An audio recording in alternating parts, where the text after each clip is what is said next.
Assalamu alaikum agayın. Баягы жылдары Кыргызстанга дүң салган Сыймак Жапкеев мырзача чоң казатчы. Өзү көрүнгөн түштөй, жакшы көргөн түштөй болуп жок болду ал жигиттер. Деле кабары жок. Анан окуяларга дагы белгисиз пикирлерин билгизип койсо болмок. Ошол Сыймыгинимдей бир бөлмөдө мына 2-3 күндөн бери тумоолоп камакта калган, тусакка түшүп калгандай болдум өзү. Оорубаңыздар, катуу оор экен өзү бул өзү. Моюн бербей эле жүрчү элем. Ушул тусакка түшкөн кекиликтей болуп отуруп калдым үйүмдө. Анан мына үйдү тааныштырып коеюн дедим ошо бөлмөмдү. Кай жерде турам? Мына 97-жылы, ошондо 26-27 жылга аяк басып баратат. Şu көп жерге токтобой көчүп конуп көчмөн турмуштун баласы катары ар кай жерде. Жүгартынып жүргөн уш жерге келип 3 комнат квартира сатып алгам. 9 кабат үйдүн 3-кабатында турам.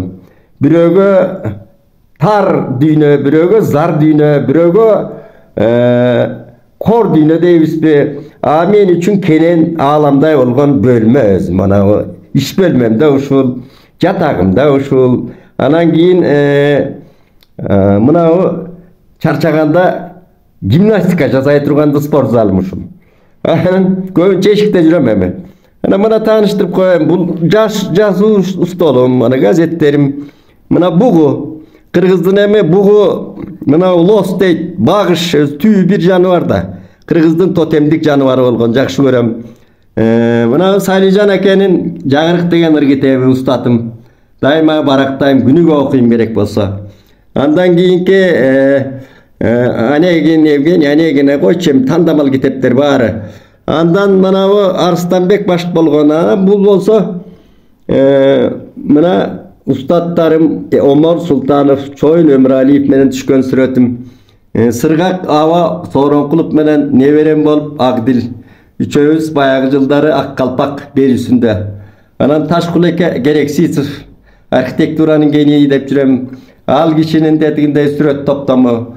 Неберелерим, мына Кытайлык тетиги Харбин деген университеттен баягы жылы келген бир айтма төбөт сулуу аял зат атаң көрө. Аалым сулуулугу да өзгөчө. Аалымды Айтматовду билгени бизден артык билет экен. Ошо киши келип, бир келип кетип калды. Келем деди эле, пандемиядан кийин келе албай калды. Кээде кабарлашсам чыга албай жүрөм өзү. Абдан мыкты илип экен.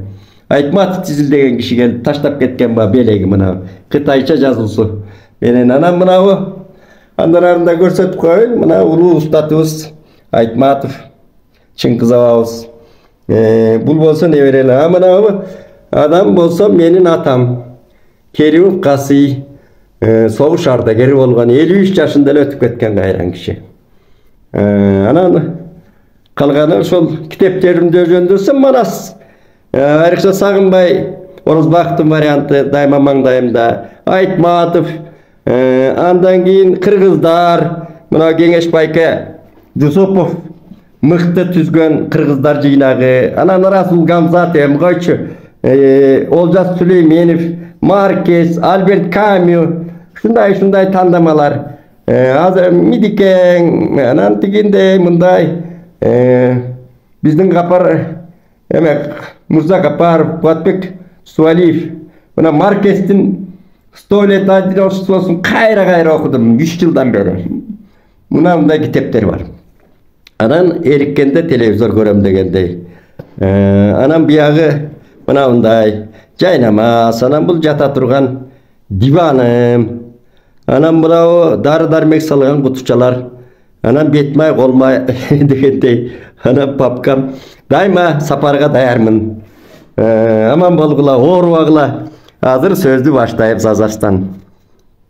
Эми данагы окурмандарымды айтат, көрөрмандарым. Кыргыз тили газетасы жөнүндө да айтып койбойсузбу дейт. Кыргыз тили газетасын чыгарабыз, мына мындай газета. Мына бул кечээкү жаңы жылга карата чыгарылышы. Мындай көрсөтүп коеюн. Анан эми мурдагыдан дебейт, эми мен жетектегениме 1 жылдан ашты. Жакшы чыгарып атасыз деп мактайт, олуттуу эле кишилер айтып атат. Анан эми ичимде эле меники анча толук чыкпайт. Ал тыйынга байланыштуу экен. Бул хозурашчот, орусча айтканда хозурашчот менен жазылуу компаниясы менен чыгат. Анан ошол азыркы жаңы баалар менен кошулганда 6 айга, ар 6 айга кыргыз почта бөлүмдөрүнөн жасалат. Ар 6 айга 779 сом 34 тиын. Эми жалаң эле мурдагылардан өзгөчөлөнтүп мен саясатты баспайм бу жерде. Кыргыз тил газетасынын көтөргөн жүгү фасипасы ошондой. Жалаң өрнөктүү тексттер. Кыргыз тилинин эне тилибиздин ийкемдүүлүгүн, баалуулугун, дегеле анын бир өнүктүрүүнүн методдору, усулдары, өрнөктүү тексттер, жаңы туындылар, адабий туындылар, сын макалалар, ар кандай адабий чыгармалар да басылат. Мына тууну коргообу же кордообу деп Баяс Турал деген тарыхчы Абдрахман Алымбаев, акын, адабиятчы адамдын автордун макаласы жарыяланды. Улуу Жомок деген Малик Осмонов, түштүктөн Малик Палван дешет. Ошо Малик Оозеки адабиятчысын жазбай калган киши, өзү жазып эле жүрсө керек. Улуу Жомок деген бир ажайып аңгемеси бар экен, ошону таап алып бастык. Анан тил алымы академик Сыртбай Мусаев 70 жашта деген ошол агайыбызга арналган макалалар берилди да. Анан эми бул жерде бир окуп коеюн. Ошол мен баш сөз жазуу деген ошол редактордун, башкы редактордун милдети бар. Ошону жаздым эле мындай деп. Биз дүйнөдө ала тоо жергебизде, анан комиссияда, тилде деп 4 бөлүккө бөлүп, анан ала тоосунда окуп коеюнчу. Ала тоо жергебизде Кыргызстан өлкөбүздө Кудайга шүгүр тынч, элибиз эсен аман, өлбөгөн кулга жаз келет демекчи, жашоо ыргагы бир калыпта өтүп барат. Улуу калемгер сынчылык өнөрдүн соңку үлгүсү Салижан Жигит устатыбыз кыргыз туулса да кымбатка туулат, өлсө да кымбатка өлөт деп кыргыз образын таамай чагылдыргандай, дүйнөлүк анын ичинде өлкө аймагында арааны ачылып күн сайын кошулуп жаткан кымбатчылыкка карабай, ак калпак кыргыз той аш маарекеси демейдегидей эле шатыра шатман, ашкере ысырапкорчулукта уланууда. Ооба, көкмелжиген үйлөр, имараттар, айрыкча жакшысы мектеп, бала бакча курулуп жатат. Пайдаланууга берилип жатат. Ленталар кесилип жатат. Жолдор оңдолууда. А бирок өнөр-жай маселеси, ыргактуу жакшы жашоонун өбөлгөсү болгон өнөр-жай куру али көйгөй маселе бойдон калып келатканы өкүндүрөт. Эл аралык ар кандай саммиттер ийгиликтүү өттү. Айрыкча белгилей турган окуя президент өзү демилгелеп сунуштаган Кыргыз Республикасынын туусун өзгөртүү, оңдоп түсө дейбизби, Айтор туучусу эсте каларлык болду деп, анан калган каалоолорубузду эл журтубузга айтып, ошо жаңы жылдык чыгарылышыбызды жарыкка чыгардык. Анан эми мындай бир эң арткы полоса деп коет, орусча айтканда бетине дайыма жакшы жаңы ырларды бергенге аракет кылабыз. Анан бир ыр ужундарыбызга көп ырлар түшөт экен. Анан биздин бөлүм башчыбыз бар, Бактыгүл Өмүралиева деген жакшы кызым бар. Мына Манас университеттин бүтүрүүчүсү. Ошол кызым ырлардан танда десем, ушул кызды таап келиптир. Эми баягы интернет аркылуу анан мен ырларды жагып бердик. Билесиңби дейт, дыга деген ырынан окуп берейинчи бир шиңгил. Билесиңби, билбейсиң сен, билбегениң дурустур. Мен унчукпай жашаганды үйрөндүм. Сага дагы Кудайга, ачканга да жүрөгүмдү. Сага гана анан жалгыз Кудайга дейт. Ушундай кичине болсо да өзгөртүп жазуу керек. Өзгөртүү жашоо деген ар күн сайын ошондой. Анан делбиреген саптар, мына ак көңүлдөн чыккан. Албетте сүйгө, адамдарга болгон мамилени да, сүйгө, махабатка болгон мамилени дагы жүрөгүңдү дагы ушу Кудайга ачкандай ачуу керек. Ошондо жакшы болот, ошондо көңүл болот, ден соолук болот, адабият болот, чыгарма болот да. Ушундай газетибиз чыгат. Эми молдокелердей даават айткандай болдум го, эми силер дагы ошо колдоп жазсаңар өкүнбөйсүңөр. Ар 6 айга Кыргыз почта бөлүмдөрү аркылуу жазылууга болот. Бир еттин, 1 килограмм көчтүн баасы да эми тууганда чуу басылбайт экен да. Эми бир Тукешев атын унутуп атам. Төкмө ырчы inimiz ırдап atпайбы, жаш таланттуу жигит. Ушул жаңы комуз менен ырдаптыр, ошол Төрөкул Айтматов, аталарыбыз дейт, Орозбеков, Жусуп Абдрахманов дегендей кылып ырдап атат. Туу үчүн жан беришкен, туу үчүн эмне тер төгүшкөн, кан төгүшкөн деп. Анын чындыгы бар, ал илгерки аталарыбыз. İlgeri atalarımız göçmende ordun Manas, Aykön Manas'tan beri gelatkан eç kanday 10 şol SSR жоқ kesтердеги чыныгы батырлары ошол кан төккөн. Ал туу үчүн эле кан төккөн эмес алар. Эл жер деп кан төккөн. Эл жер. Мекен үчүн кан төккөн биринчи. Анан кийин туу түйүндө турушуп жан аябай урушуп да улуу Манаста айтылып калган ошондой. Туу да болгондон белги алып чыгып ошол тууну анан сайган, чек арага сайган. Ал эми кийин мынабу эсир деле алалчы. Жана ошол жигит ырдап аткан Төрөкул мынабу Жусуп агаларыбыздын бардыгы ал эсир коомунда репрессияда курман болушту. Албетте алар эгемендикти эңсеген, ошол өз алдынча жашаганга алгачкы интеллигенция каймактар жок кылынган да. Аны тууга байлап кереги жок. Алар эсир мына улуу ата мекендик согушта эсирдин туусун көтөрүп за Сталину, за Родину деп өлгөн. За знамя деп өлгөн эмес. Көрдүңүзбү? Ушундай айырмалары бар анын. Сталиндин жанагы идеологиясы мыкты иштегенден, Сталиндин туруп бергенден, ошо за Сталину деген, андан кийин анан Родина үчүн өлгөн да. Анан ошондой эме ошол туу гана. Ошолор жан берген туу, эсирдин туусу гана. Орустар өзүнүн штандартын алып алды илгерки. Гитлердин туусу гана. Баягы 9-майда жерге ташталган. Ошондой болот. Ал туулар ошондой мекен, эл болуп бербейт туу өзү. Ал эң белги. Менимче бул жерде мындай ойлоп отурсак, мынабу бийликке болгон кусаматчылык, кайсы бир топтун эл талпа деп коелу орусча. Көпчүлүктүк ошондой болот маанай. Анан ызалык, нааразычылыктар келип ошол тууга күй болуп кошулуп атат да. Чертилип атат да, мындай айтканда. Ария болуп атат. Ал эми туу занавеска болуп берип атат. Аны көңүлгө алыш керек. Анан эми президент өзү суранды. Эми мен ак шакал дейгиле. Мен туунун кадырын билген киши, тарыхын билген киши катары айтып атам. Айланайындар.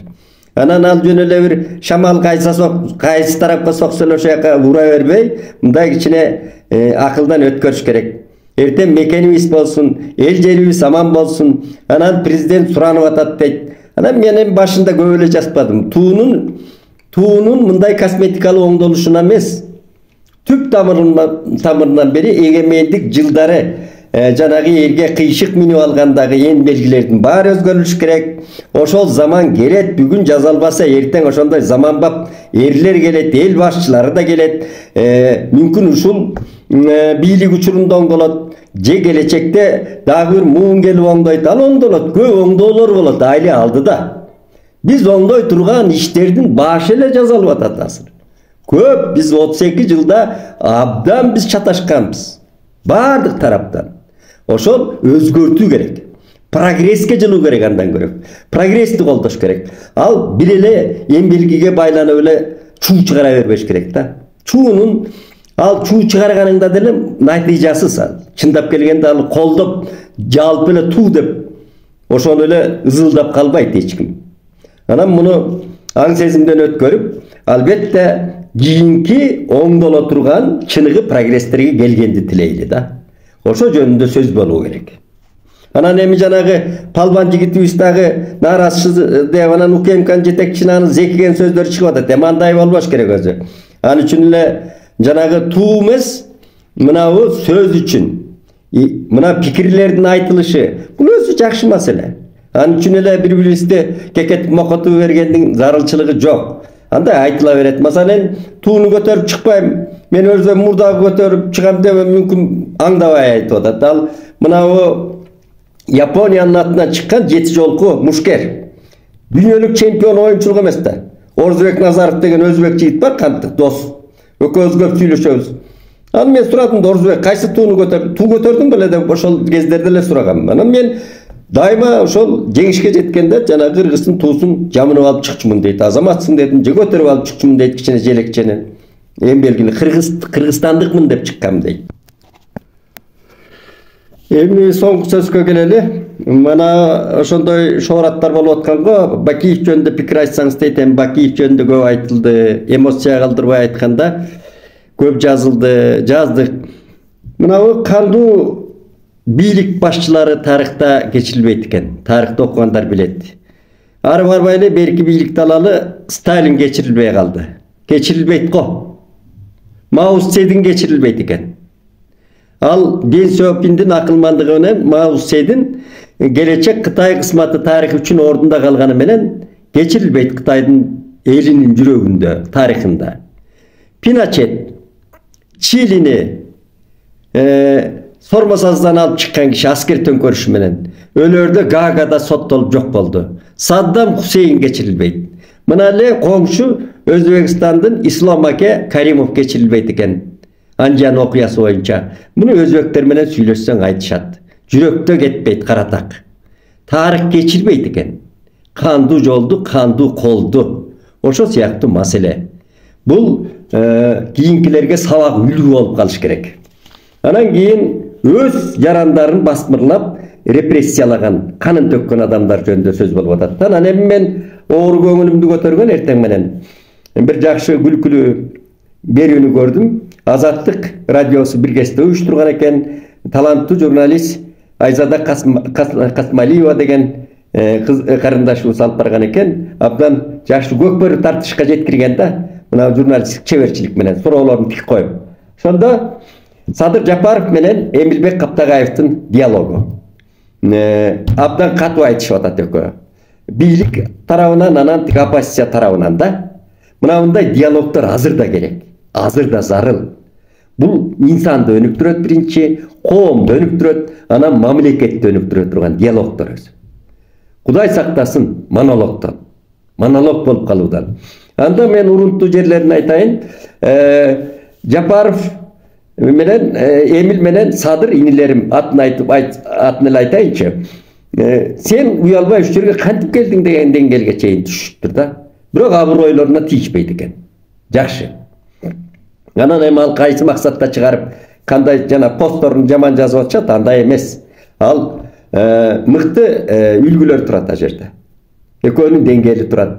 Ошол инсанды өнүктүрө турган, мамлекетти өнүктүрө турган, коомду өнүктүрө турган үлгүлөр бар анда, сабактар бар.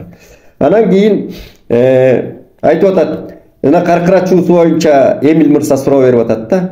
Сен агаларың, инилериң, туугандарың жүрдү ошо тиги жумуртка чырында жана түптө койгулап Докени, атактуу Докени Дооронбек Садырбаевди өлүмгө мезгилсиз өлүмгө душарланткан ошол окуя. Аны жаздык го.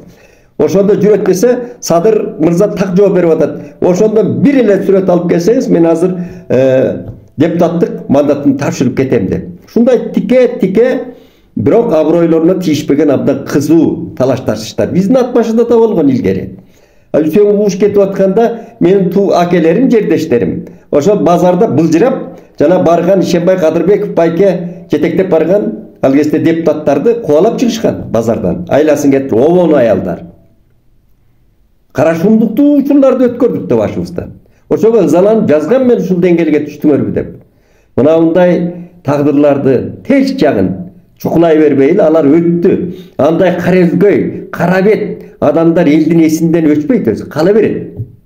Бирок мен чынында ошо Садыр мырзанын ал каркыра чырында көп мындай алдыга суурулуп чыгып, күйүп бышканын көп көргөн жокмун. Кийин карасам андай деле мындай учураткан жокмун, мүмкүн бир жерлерде бардыр. Анан катуу сүйлөгөн, катуу сессияларда сөз сүйлөгөн депутаттарды да көрүп жүрдүк го.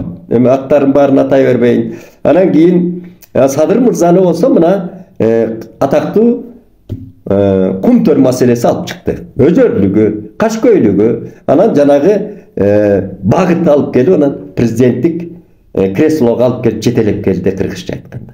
ушул акыйкаттыктан тайбайлы. Ошондой жалындуу диалогдор болсун, маданияттуу диалогдор болсун. Бизди өнүктүрөт. Көлдүн 7 акеси кагылайын акелер. Ошол акыйкаттык үчүн туруп беришкен үчүн тарыхта калды. Бул кыргызга үлгү. Келечекте биз өнүгөбүз десек, акыйкаттык жана диалог, калыстык ушул багытта кетишибиз керек. Аманчылык болсун.